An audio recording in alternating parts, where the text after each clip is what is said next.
Okay, welcome everyone. This is episode 52. Today we have the topic, the money you desire that you reject. My name's Amy Shine, and I have a guest today with me, Miss Lisen Bengtsson, who lives in Sweden. And Lisen has a couple of her own businesses. She is a business coach. She also has a jewelry business. Oh, I should have worn my ring today that you got me. Yes. Well, you didn't get me. That I purchased from Lisen. Some of my beautiful jewelry is courtesy of Lisen Bengtsson's jewelry box. She has been involved with her father and her family were involved in the antique business growing up. So she learned a lot about business and antiques and jewelry and gold and silver. And she has stunning jewelry pieces. If you want to go check her website out, www.lisen, what is it? Lisen? LisensJewelryBox.com. Yes, her jewelry. And like I have this gorgeous ring, it's gold and it's got an opal stone in the middle, then it's got pink quartz, diamonds, and tessories. And everyone admires it. And whenever I'm wearing it, and then I always tell them go to Lisen's jewelry box on Instagram and look at her pieces. Amazing stuff. So welcome, Lisen. Thank you so much, Amy. That was great. It's one of those precious ones you're like, oh my God, I wish I could have 10 of those. Yes, I know. I know. Whenever I'm around you, like when I get to meet you in person, which isn't too much, I'm always like, okay, what do you have? What you have. I love it. You always have such beautiful pieces and great pricing too. So we're talking about the money you desire that you reject. One of the things with me is that some people I actually just don't trust. And it's one thing about like customers and having a business is like people buy from who they know and they trust. Yeah. And I actually know you and I trust you and I bought jewelry from you and I know it's worth, even sometimes I get a good deal on the jewelry and it's worth way more than what I'm paying. Whereas I have some other people that I know that sell jewelry and they sell it much higher than it's worth. And and that energetically, when you overpay for something, right? Sometimes and sometimes I do understand when you don't know, because you have no references to the pricing of certain things. And it's also a challenge for me sometimes. I get a unique piece. I have no idea what's truly worth because it depends on the market, on the country, on the buyers. But I understand what you're saying. Yes, at some point you can definitely perceive it. And then I also know when you don't. I get it that the thing is, when you trust the person and the person is not necessarily choosing from a price that is the market price, but something they would like to have for it, then you trust that they're doing the right thing. But that's not necessarily the case that it is a correct pricing. And it's tough with the pricing on the second, like if you're buying a ring that is new, there is a certain price on it. When you leave the store, the price goes down. It's not worth the same. And then when you resell it, it becomes it's very demanding on the market what the price will be. So it can go up and down. And one of the things is very interesting how much things also go up in price after a while on the vintage market, if you want to say it like that. But I also understand customers that don't know. But you, as you know, you're energetically connecting to something and getting the awareness from that. It's very different as well because you trust that. Yeah, and I think that's just a good something to be aware of for your own self and your own business is like get to know your customers, like create a relationship with them and your clients, because people do really buy from people they know and they trust. And if they don't know you, like that's why is social media so big these days? Well, because people can get on social media, they can do videos, they can do lives, and people get to know that person. Yeah. People are more inclined to buy from you and buy a service, book a session, come to your classes when they know you, because when they know you, they trust you. Yeah. And I think that's a big, like, if you're looking at, how can I increase my revenue, increase my sales, bring more money to me? A lot of it is really about connections. Have you read that book, 80/20? No, I haven't. Well, I have the book. I've never read it, but you probably know the principle 80/20, where 80% of your business comes from the 20% of your top customers. Correct. Yes, I do. Yeah. And that's really, again, like where where you create this, like, you're reliable, you're consistent, you're trustworthy, you're smart, you know what you're talking about, And and authentic. That's you're one of the things I'm authentic. seeing. Yeah, There's certain people that build up an image, and then when you get to meet you, you're not the same, or you put so much filters on social media, and when you get to see them, like, you're the same person. This is the person I'm following. That for me is like, you're so far away from who you're being, and that creates also non-trust in the long term, but it sells for the short term. yeah. So how much then do you actually reject money by creating a false image of yourself? Yeah, that is a great question. It's a great Pretending to be something you're not. Yeah. Yeah, Like, so I'm seeing that with some people where like become like the magic money what generators or magnetic thing. Like they're talking about really great words, and then they put so much image on it, and I was like, but I know you. You're a very different person. You're amazing, but they think they have to be something else to attract new clients instead of being like, when you're you, people, it might take a little longer for people like to get you because you're not perfectly designing the image that everybody knows or wants to go towards, but they will definitely see who you are in the long term. I love it, but I'm surprised how people, I don't know, maybe we are getting a little bit weird in this energy where it is a more fake world. With the social media has become very interesting as well. One of the things I know, like I use no filters in my jewelry photos, and it's tough sometimes to really make a photo that is nice and also exactly how it looks. So when I send it to you, you're like, oh, that was really great ring. And then you're like, this is what it is in real. Like that yeah, wouldn't work in my business. It would be fatal. yeah. You would complain so much, but it's very normal as well. And I see that with other jewelry dealers, especially with new things, you want to portrait it so well, but it's not necessarily how it's going to look when you have it on your finger, for example. So it's very interesting, this world of how we. And I just realized too, like when you create an image of yourself that's not authentic, and then Yeah, when people, and if people are coming to you because of that image, then yeah, if they meet you and that image cracks, like when you lose you lose that trust, and when you lose trust, like it's really hard to get it back. yeah, And correct. and so if money is an energy, how much are you rejecting future money by not being real and honest Yeah. and true? And it's interesting why we're not, like, if we're not willing to be who we are, what's underneath that then? Is it your self-worth that you don't have? Like, do you feel you have to be somebody else so people like you or choose you or buy your services? What if you're willing to see how magical you are or how amazing you are as a whatever you're providing for services or even selling products, so you don't make yourself smaller? Because you might, I mean, we all have some kind of issues and working on things like that. But that doesn't define who you're being and also what you can contribute to somebody. Yeah, and it's like if I think for me, it's like if like I have this like real honesty, and in my world in a way, like I'm very honest about, like, even in, like, I just did a profit first class recently, and I'm honest with people, like, about what I've made over the years. Yeah. And what I've learned and seen a lot, especially in the coaching world, is Yeah. people constantly talking themselves up, which Yeah. I'm not knocking that. I'm not thinking you don't need to go out and like be hard on yourself, and tell people how pathetic you are when you're not. But at the same time, people talking about, oh, I make 5, 6, 6-figure, 7-figure, 8-figure businesses, but yet they're getting a loan out from a bank to pay for something. Like there's like, it's like there's some incongruency Yeah. in it. They're not being totally honest. They're like showing like the surface level Yeah. page, and they're not actually being real about what's going on behind the scenes. Yes. And that for me, I just can't talk. I can't, like, I'm just like, this is who I am, this is where I've come from, and this is what I've done to get where I am, and I'm still growing. And Yes.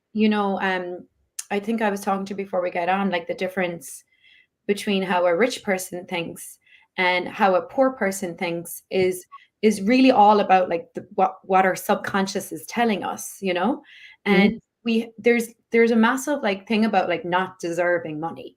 And I think this Yes. is where we come into like the money you desire that you reject. Like you desire the money, but then you reject it. And the thing is, like, rich, wealthy people don't feel like they're not, some of them actually don't believe they deserve it either, but they're still willing to have it. See, like Mm. this not enough complex, nearly, I would say most people have a sense of I'm not enough. So Yeah. people who become successful, rich or wealthy, they use that not enough complex to create something. Yes. Right. Yes. But like, you can feel like you're not enough, but you can still create. Yes. Yes. You can still like out, like, because really I'm enough because I say I'm enough. I'm worthy of money because I'm saying I'm worthy of money. That's it. Yeah. And the funny part is in that for me, I was like, worthy of money. Like, why would there be in what world would you not be worthy of money? Like, I know that we learned it, and there's a lot of concepts. And I mean, I was coaching a couple people today, and I was like, wow, we have so many interesting things with money. It's so defined from your upbringing, family, surrounding, country, culture. And I was like, it's incredible. And how many people have unclarity also what they own and what they can own and what they can receive, not receive. I did a funny thing with one of my friends, and she's also a coach, and she was like, I don't have money for that. And she wanted to buy an apartment, and the bank wouldn't lend her money, she thought, and it was correct. And then asked, like, can we look at how much money you have? Like, I have no idea how much money she has. And she's like, yeah, I don't have so much. And I was like, okay. But there was something behind it where I'm like, I'll just continue asking questions. And then I asked, like, how much she was honest with me. How much do you have in your bank account? She said the amount. How much is your apartment worth that you're living in? Okay. How do you debt? Do you have anything else? I know you own something in something other country. Yes, that's that. Oh yeah, there's a bank account attached to that. And then she could, like, we were summing up the whole amount. Yeah. And I was sitting there like, you have more cash than me. Kind of like energy. And I was like, this is amazing. She's like, yeah, I'm quite rich. Like, but in her world, it was scattered everything. So she didn't really have money. And now in 1 week, she's super clear she can buy the new apartment. That is a beautiful apartment. And I'm like, with total energy. And I was like, this is amazing. She's so happy that I did that with it. And then I asked her, I didn't know that I did this. I said, where else can we find some money? Because she was like there and there and there. And I was like, where else? And then she goes around in her apartment. Maybe I've just put away money because I've done that before. And then she finds 2,500 euros. And I was like, what? And I was like, that was a fun energy. Like, it's interesting. But we do diminish our energies with money a lot. Yeah, because what happens is that, like, our subconscious is functioning from this, like, survival mode, and so, like, a lot of us, like, growing up, we're like, okay, I just need to work to get money, to survive, to get by. And then after a while, you actually start to do well. Maybe you start making money, maybe you get a property, like maybe you start creating more profit, you start accumulating more wealth, but your subconscious doesn't get the message that you're not in survival anymore, that you're thriving, and your subconscious still thinks you're in survival. So you're still thinking like you're a poor person, but you're not. Yes. And like, even the other day too, I talked to a friend, and she was saying, like, she's actually in debt, but she basically was talking to a real estate or a bank loan guy, and he said, yeah, no, you can get a mortgage for a condo. And when she said that, I realized, oh, like, I actually have cash in the bank, and it never even dawned to me that I could do that. Yeah. Wow. Like, I recently really had to start talking to my subconscious and telling my subconscious, we are not surviving anymore. Because when I first came to America, I really was in survival. Like, I had nothing. I didn't even have a vehicle to get around. And I had to really, like, start from nothing here, build a life here, create income here, create contacts. And now I'm finally at a place where I still can see where that survival comes in and wants to be like, you need to be working, especially living in America, because nobody takes a break here. They work. It's true. Yeah. So, like, the days where I, like, don't have clients, or I'm just out walking the dogs, my mind starts to go like, what are you doing? Like, you need to be working. You need to be making money every day.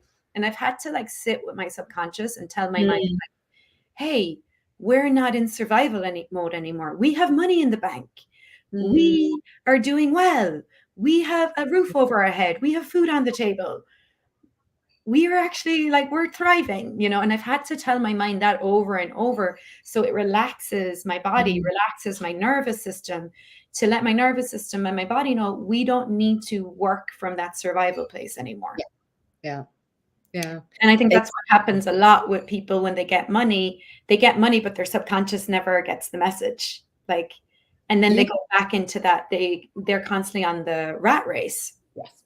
That's very easy to keep that. And then you hear some people talking, then you see the world in crisis. Then you have January is tough for the most people. I've even heard it in my head. I'm like, well, wait a second, that's not really what I'm thinking. But you hear it so much that it becomes also real for you, because it is very alive with people, depending on your income and depending on your surrounding.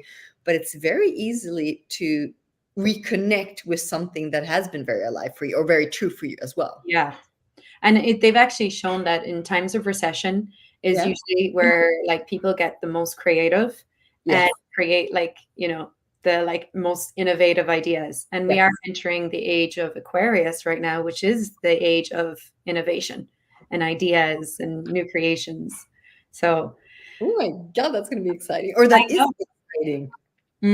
Yeah. So, Lisa, like, what would be some ways that, like, what are some examples for anyone listening of, like, how are the ways people could recognize they're rejecting the money they desire? One is when we allow the fear to take over.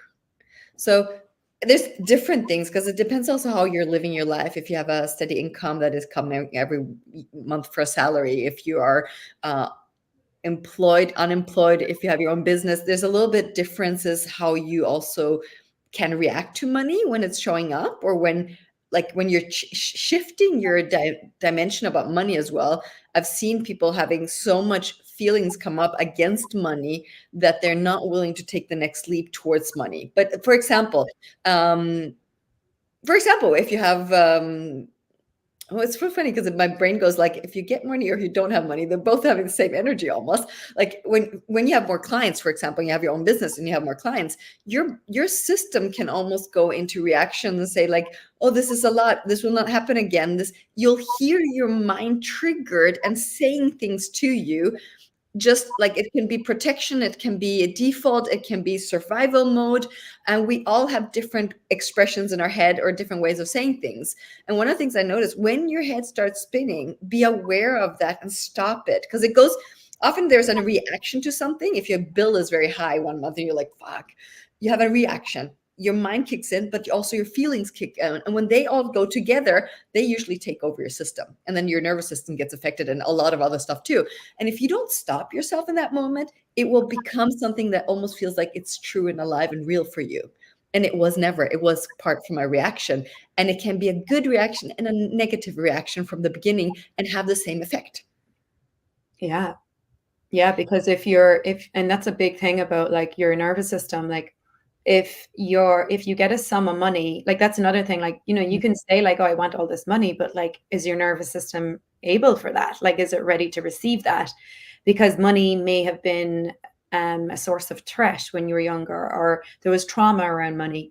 And a lot of us grew up with trauma around money, there was stress around money, there was PTSD around money. So when money comes in, then rather than like have the ease and pleasure of it, your subconscious is like, okay, this is a threat, like, and I need to protect you. And then it's giving the messages to your body, and you're getting the sensations like anxiety, like feeling like you're going to lose, all that stuff. And it's overwhelming to your system. So that's a lot of actually, I know there's a lot of female entrepreneurs in the world who are doing a lot of work around their nervous systems and starting to grow their businesses and grow their income.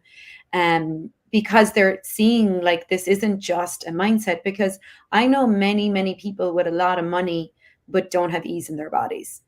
Yeah. So again, they're still functioning from that fear of loss. Yeah. Survival mode, even though they might have millions, even billions.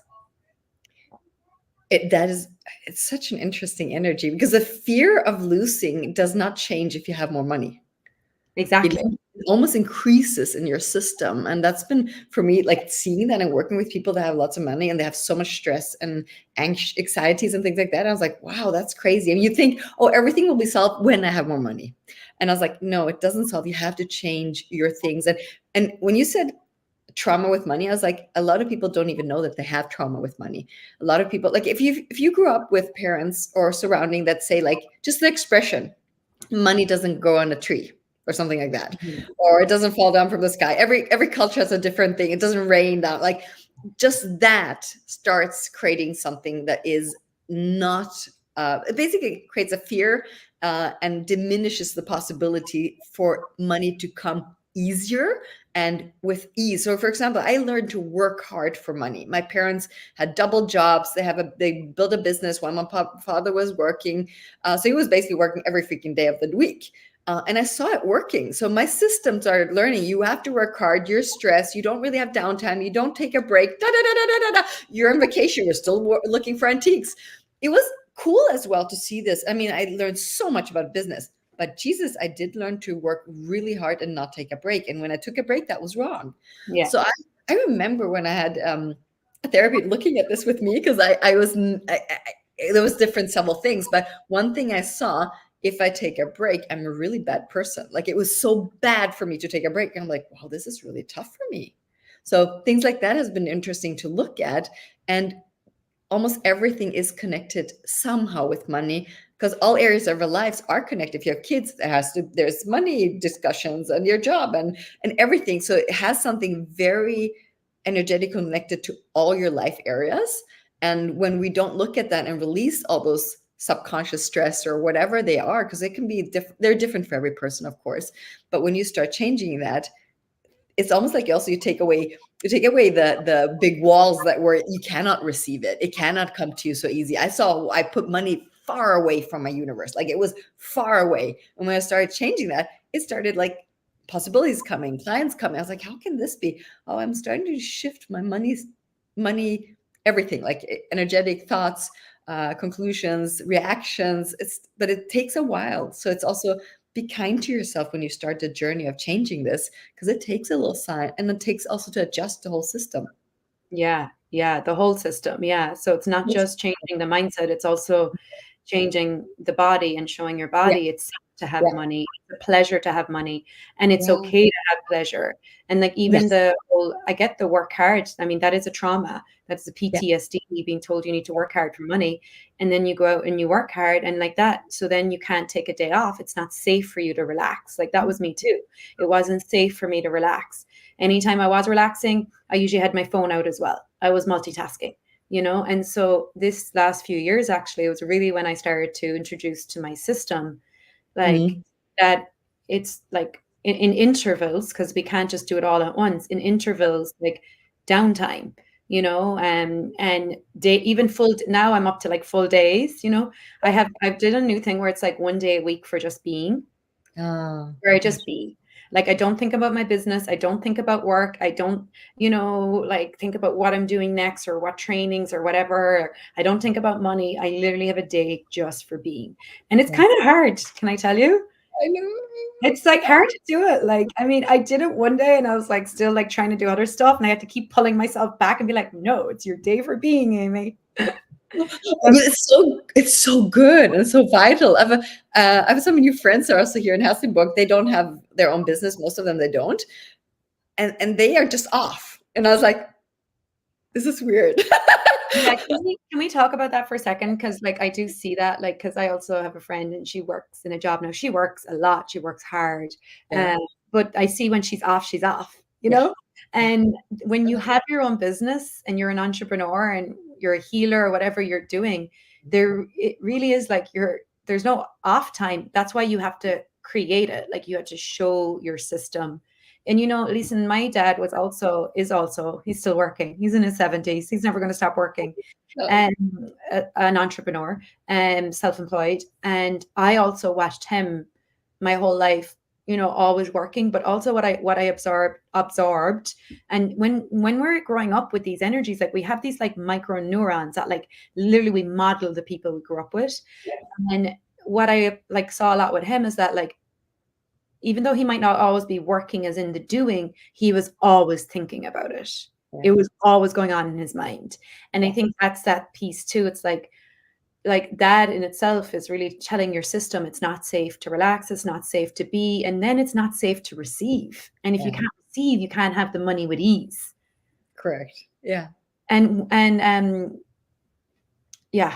Anyway, sorry, I had another train of thought, but I lost it. It's interesting. No, I'll keep on being it, because I was looking at that when you're talking. I was like, okay, do I ever have off? No, but I have to. What I've been looking at, because my business is alive no matter if I'm active with it or not, because it has its own energy too. And people go on my Instagram or on my I mean, I remember I was sitting in the pub drinking a glass of wine and waiting for a friend. Yes, and at 9 p.m. or so, I get a message from a client. I want to buy this ring. And I was like, I answer and I was like, I don't have to answer, but it's fun. But that's where I do a choice. But my business is always alive. So I was looking at, okay, I don't have to answer. I did it because I was just sitting there doing it, waiting. So I was like, okay. But the same time, when I looked at that as an example, I'm like, but I can allow my business to be alive. I just have to look, can I create so my body can relax 100%? I'm not 100% there, but I'm getting to a place where I'm not disconnecting, but it's safe to totally relax and not be on. Yeah. I'm practicing that, working with that a lot, because it has not been that what I've been trained to do. And I'm just trying to find new ways of doing this without making one or another wrong. And I work weekends. Really, I love working weekends too. Funny enough, I like this space. I grew up with that. And then Monday mornings, I'm like, I'm just gonna lay in bed and watch a movie, do nothing. And then I'm going, it's very, my own business, I can choose the days where I am on and off. But and then I can also choose to be on all the time. But I'm working on that. Did you have an input there? Yeah, well, it's funny. Oh my God, I have like 3 different thoughts running. Yeah, I think that piece about like, yes, I get it. Like you don't have to disconnect from your business and you don't have to turn your business off, but can you teach your body like really it's okay to relax, Because I would go to the beach and still be on my phone. Like, and again, it was from choice, like you said, Lisen, but still, am I really giving myself, my body, the relaxation it really desires right now? Or am I just tricking myself into, oh, sure, I can answer this message and I can make this video while I'm at the beach, And that's where I think we are tricking ourselves a bit. Yeah. And I think we are also lying to ourselves. Like, yes, it's joyful, it's fun. And I'm grateful that I created a business that has so much fun in it and joy. So I don't feel I have to, because otherwise I'm not going to have a good business, or I'm not going to, I mean, there's other parts where people create from that space too. And they have to be on, and Jesus, I need 10 new photos so I can put it on Instagram, and I need my stories updated. I mean, you have that part too, where people create their business from that too. And I see, like, I'm so happy I'm not doing that. But there is so many levels where I can look, what else? Yeah. What can I do here? And I'm a really true, no, I'm still on. So what can I do different here? And then I look at people like, okay, they have a different way of living. So I'm like, oh, but what can I learn from them that I'm not choosing? And I noticed, like, my body really likes massage. As I come to a deeper level of relaxation, let's add that more. So sometimes I also just need help to get there. And I do see it's very, very easy to have a subtle energetic stress on my system for, I have a business, I need to run it, I need to be on. Yeah. And I'm getting very aware that there's a lot of lies where it's like, oh, but it's so easy, I can fly, I can do anything. I'm like, yeah, but it does have an effect. And I haven't been always willing to look at it, because it was so much greater than I had before, and it was so much more fun and blah, blah, blah, blah. Still, it wasn't honest towards me what I was really choosing. And so I'm like, okay, there's different levels here. And my body's also showing it clearer now. But I think I'm also allowing it to be clearer. Yeah. And the thing about the microneurons too, like if you did grow up in a home where that was like what was modeled to you was the work hard ethic, and that's what you took on, ask to find people who have like the relaxation and the ease, truly relaxation and ease in creating a business that you'd like to have, and spend time around them. Spend time around people who are creating, wealth and creating an abundant life and have joy and have ease in their bodies. Because when you're around those people, then what you'll do is you'll start modeling them rather than the work hard ethic you grew up around. Correct. Yeah. We have one question in the chat. So she said, I cannot manage with money. As money comes immediately, it's gone. Can we talk about that? So she can't manage her money. Yeah, this is okay. I had this in another conversation today, because I work with clients looking at their financial situation. So there's 2 parts of it. Oh no, there's a lot of parts. One is clarity with money. It's really important to do the pre-work and look, what is your income? What are your expenses? Really write them down and get to the bottom of what it costs to live your life. This is a tough one, because a lot of people don't want to do that work. So if I know what it costs to live, because just the amount that you receive as an income doesn't mean that's what you're spending. So your spending can be higher or lower, and it will differ from month to month. So I usually write down my expenses, like every dollar, every euro, for 3 to 6 months. So you can do it 3 months. 1 month doesn't work because they will be different months, but you want to do an average afterwards, so you know approximately. So then you have clarity what it costs to live your life. Then, of course, you want to know, depending on how your income is, if it varies or it is stable, you also want to have an average on that. But you also then get more awareness what you need to change or what you need to look at to add more things. So if your income is less than the average of your expenses, you have to look at that and make a difference. But if you don't have any kind of like awareness of budget, or you look at your expenses, money will always have a tendency to be short, because you will always want to, this is the lies we also have. We don't have enough. So when money comes in, we want to buy something, we want to overcompensate, or we are in debt and want to be, this is very personal, why money is flowing out again. Because money comes in is like a train station or a flight, and then it flies out again. I had that too, but I also then I read a really great book and a guy, and I was following him a lot. And he was working on financial clarity and awareness. And he said most people don't do the pre-work, so everything will feel that it's not yours. And that feeling determines much more than what truly is. So you need to get bottom line, also the facts straight, and see that. And it's first time I did it was horrible for me. I was so stressed. I did not like it because I was in I don't know, and a lot of denial, I would also say, about money when I started that journey. And then I could generate more when I had more clarity with money. It was like lots of lies were revealing themselves that weren't true. And then I also saw the facts that I didn't like. So let's start changing this. So you need to own both parts, the income and expenses, and then also see what you're doing with the money when it comes in. Yeah. That's for me. Yeah. Yeah, if you want to like learn how to have a healthy financial reality, you actually have to get clear on your finances. You can't just, avoid them. There's a thing like the buyer's mentality. It's like Parkinson's law, like where, I don't know if that's the name of the law, but anyway, it's like where what you have in front of you, you'll use. So like when money comes into your bank account, if you don't have already set up healthy financial like accounting where you know where everything's going, you'll just spend the money you have in your bank account, and you'll be living month to month. And that's that's what keeps us in poverty, and that poor mentality. A big game changer for me was the profit first model.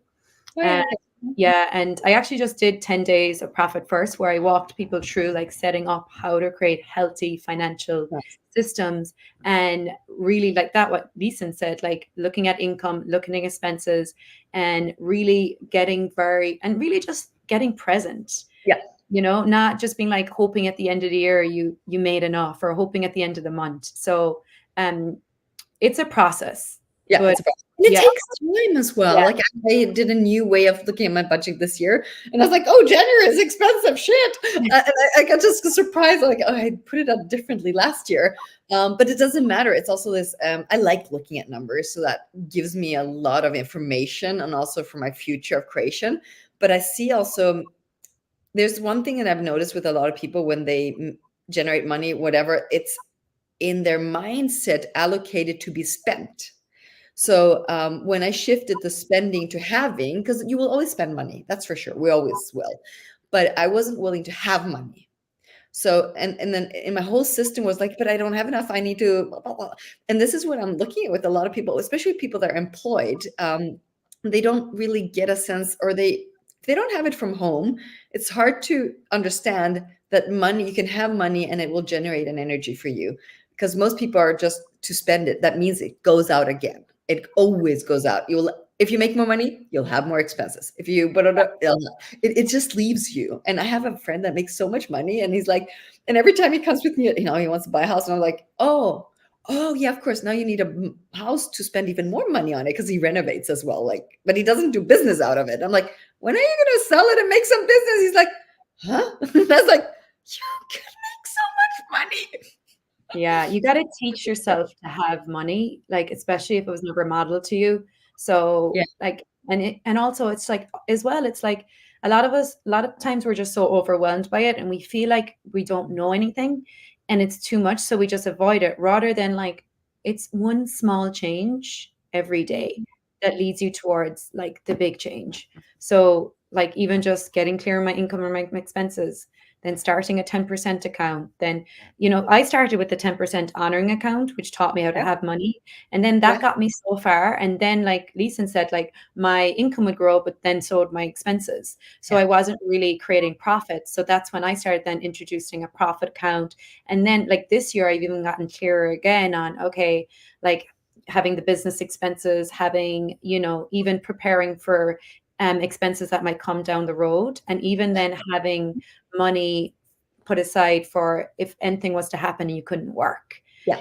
So all that stuff then is just teaching me and my system it's Yeah. okay to have money, and also that the money has a purpose. It's not just to spend it. And then there's also then money you have for spending, because you also want to have the money that you're allowed to go out and go for dinner with or buy a new dress with. So Yeah. you don't, like, it's not like, you're taking all the good stuff away from someone. They need to know that they can have fun with the money too, right? So It's super important. Playful money. I also have an account that is new creations, where I put a little money, because when I want to create something new, I wanted to when I have a good idea, it's now. So I don't want to wait then. So I build up those things too. So it's whenever the time is right, I have it. I think one thing also I just wanted to share that created safety in my system long time ago was building up 6 months of salary, and the amount that I need to live 6 months without a job, yeah, basically, and have total ease. And I was looking at, like, I don't even have a month. Like, it was tough because it was in the beginning when I was shifting things. The moment I had 6 months in that account, it shifted my system. And I could feel like, wow, I'm caring for myself, and I allow money to care for me, because I didn't have so many backup plans. I had a family, they would have paid maybe, but I didn't feel that was a good backup plan anyway. But it was the first time I felt very nurtured and cared for from me and from money. It was such a game changer for me. yeah, that's what they teach you with the profit first model as well. Like the profit account starts Yeah. accumulating the money for the 6 months that if you ever not be able to work. And look Yeah. at the word, we're aware of that. Like COVID happened and the world shut down. A lot of businesses couldn't make money. Yeah. And a profitable business is able to keep running even if there's no income coming in. And that's what you said, Lisa, and it shows my body and my system. I'm safe.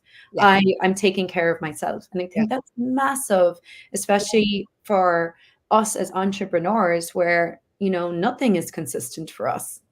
Nope, it is not. There is no way of knowing. And it's super important that we care for ourselves and are Mhm. willing to look at that. And it takes time to build it.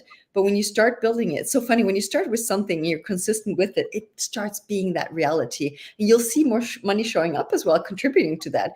But if you're like, I want to buy the next handbag, or I want to buy blah, blah, blah, blah, if you're just for the spending, you won't build up those securities and kindness to you. That is so different, because you'll see you can buy other things too, but it's very important that we look at these things and are kind to us. And if you don't have the information, Google. And Amy has done this class, like a seminar or whatever.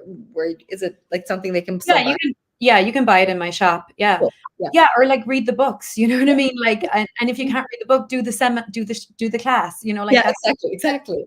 like, So because there's I lots know of too, like for me, even like my system couldn't even digest the information. That's why I also like did the 10 days, because I was yeah. like, okay, we need to break this up and Mhm. implement this like step by step. Sometimes when you like do the book, read the book, it's like so much information, it's Yeah, overwhelming, and then you don't do any of it, correct. you Yeah, know. And yeah. and I think too, it's great to have support, like like whether it's a facilitator, a mentor, teacher, like so you don't feel so alone Yeah. I doing it. agree. I Yeah. agree. Often we're very alone in the change that we're looking for, but get the people that want to talk about the same thing, or Yeah. are in the same journey, or will inspire you, or will, like my friend, like, do you think this is a good idea? I think it's an awesome idea. Like, sometimes you just have to hear it. I won't say, they also know I wouldn't say it if I don't believe in it. And that's also, you want to hear you don't always just want a cheerleader, but you also want somebody that likes it when you're successful, or you're changing, or you're doing something that is courageous.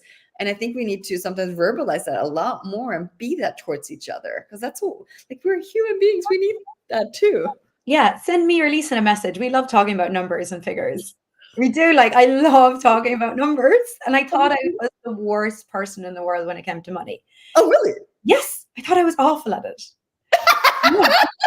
And it was that exercise of tracking my income and tracking my Yeah. expenses. When I first started doing that, Yeah. that made me so happy. Like, I used to get so excited about doing my Excel sheet every week and putting in my numbers.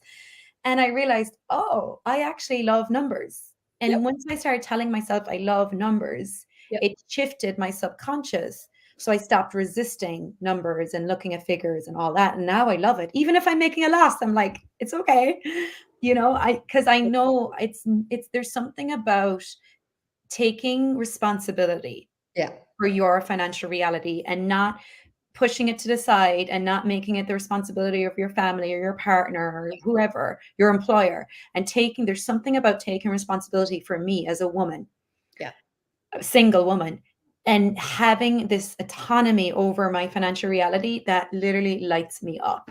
Yeah. And it's not about the figures, really. It's about that I know I'm responsibility for what's going on and I'm taking action and I'm creating the wealth I desire. Yeah.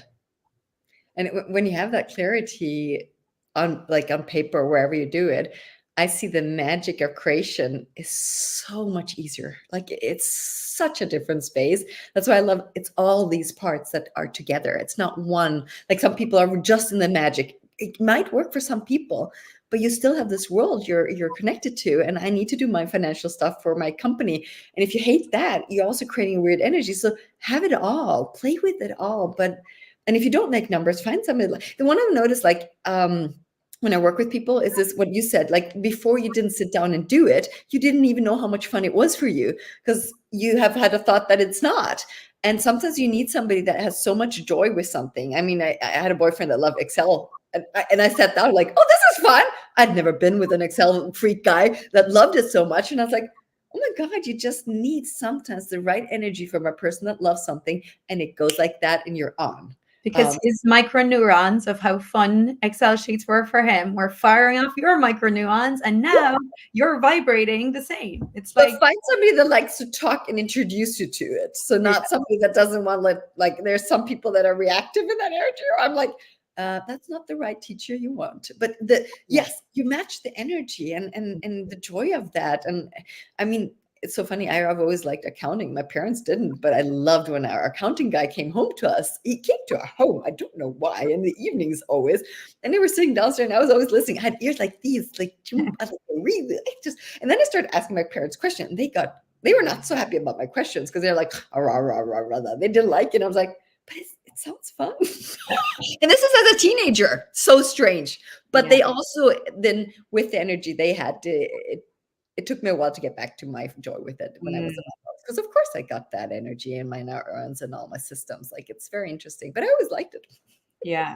Yeah. Oh my God. This is a fun conversation, Amy. I know you and me could talk about money all day. But I mean, I think that would be a big, like the money you desire that you reject, you're rejecting it Mhm. by not willing to get present with your finances as they currently are. Like that's a Yeah. big way to reject money. If you can't get present, and just thank you also for mentioning, like, yes, magic works, but also like you need pragmatics. So I've always been like practical magic. Like I'm very pragmatic and I'm all for the magic. And when you Yeah. have the two, it's great.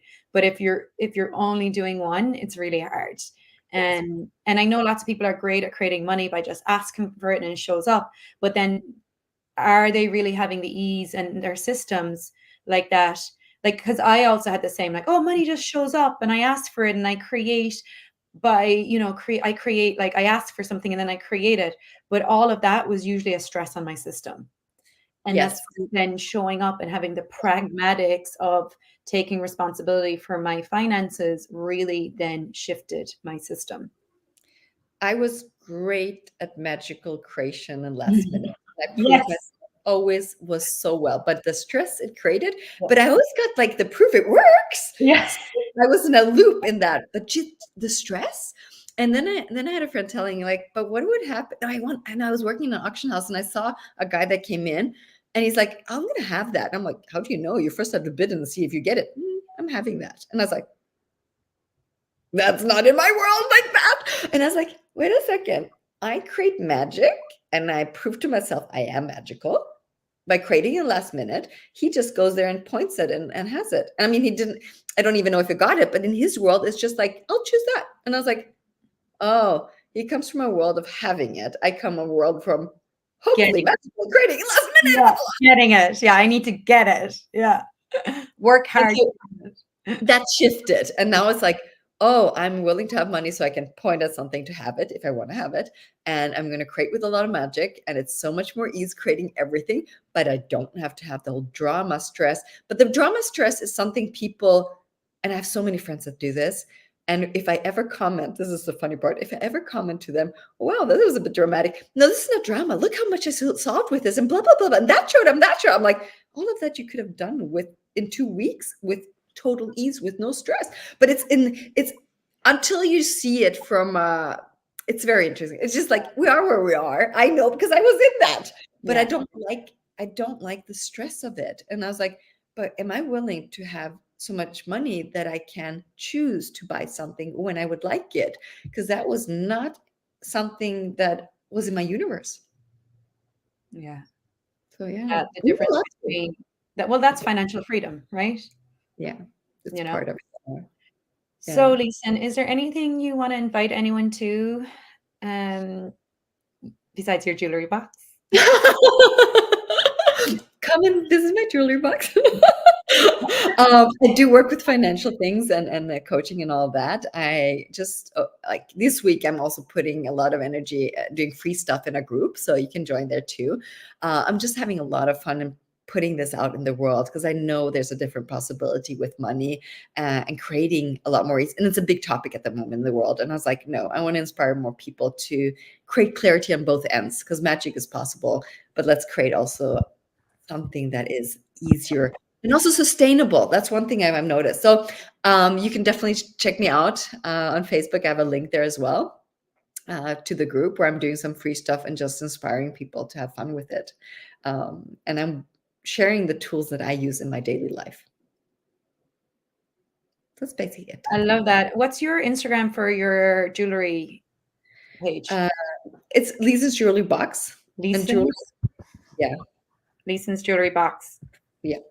Okay. Let's do that. Instagram. I do have next week a call to our deep dive into prosperity consciousness, from awareness into prosperity consciousness, where I work through the pragmatics of that too. So it's both pragmatic and awareness and magic. So amazing. I keep on forgetting it, but it's coming. Yay! Well, thank you so much for joining me. This is your second time on my podcast. It is. Yeah, you're like a regular now. So maybe we'll have you on again for other conversations, more money talks, who knows what else. Thank you, Lisen. Thank you, everyone. Have a beautiful day. Bye. Bye.